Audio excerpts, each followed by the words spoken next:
Hi, and welcome to Analyzing Your Audience. We will be reviewing Chapter 5 here.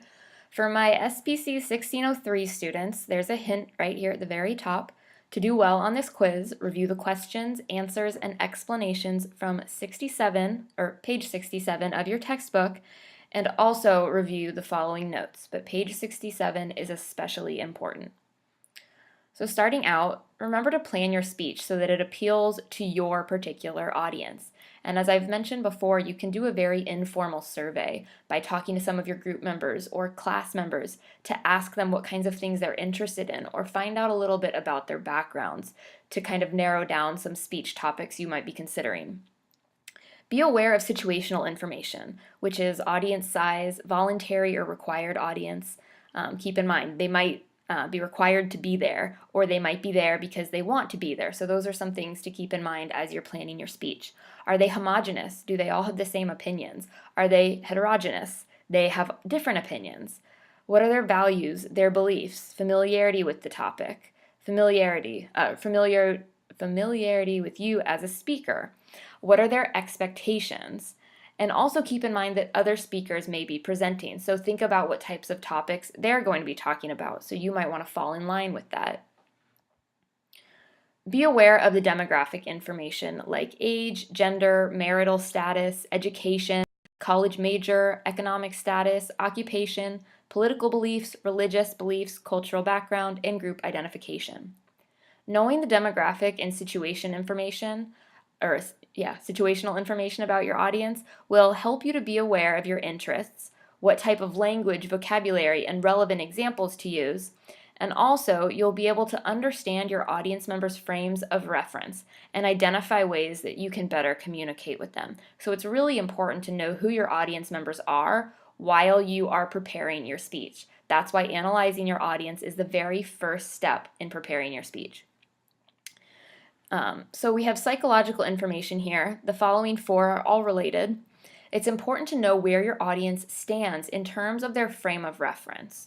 So what's their attitude? It's a feeling or approval or disapproval toward your topic. Their beliefs, mental acceptance that something is true even if it can't be proved. Beliefs are the reasons that people hold certain attitudes. So as we go down here, each of these gets stronger and stronger. Your values, those are principles that serve as guidelines for your behavior. Values provide support for your beliefs and your attitudes. Then your need, a state in which some sort of unsatisfied condition exists. Needs are a result of attitudes, beliefs, and values. In persuasive speaking, appealing to audience members' physiological, safety, or even social needs will help motivate them to act.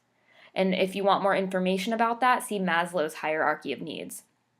An incomplete psychological analysis of your audience could lead to them being offended, angry, or bored.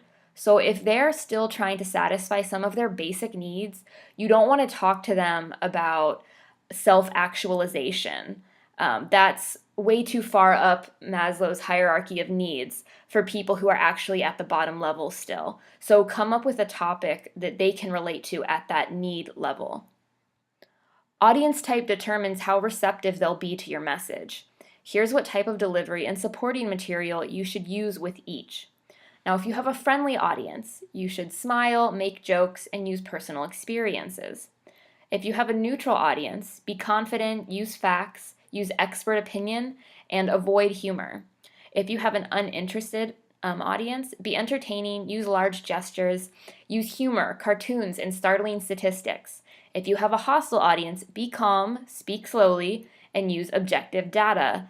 And expert opinion. You really need to establish your audience credibility with this hostile audience because they are looking for any way to discredit you. Consider someone's giving a political speech and you are a Republican talking to a group of Democrats. That would be a hostile audience and you would need to be careful as a speaker. As far as a friendly audience goes, I would say that's mostly our speech classes, so you can be a little more personal with the audience. After the speech, remember to gather feedback and audience reactions to see if your audience analysis was accurate. Record your speech and audience feedback to review later. You're not required to do this, but I do suggest it to you guys because it's a great way to build your confidence as a speaker and to know what you need to work on. Odds are you gave a much better speech than you think you did. And pass out a questionnaire for feedback. Now remember, you guys won't need to necessarily do this in our class because we will be giving you verbal feedback after your speech, and you will also be receiving some comment cards from your peers where they will tell you what you did well and what you can work on. So this will kind of happen regardless of whether you try or not, but you may want to record your speech to review later. All these things will help you to continually become a better public speaker throughout the course. That's it for this review. I'll see you guys in the next chapter.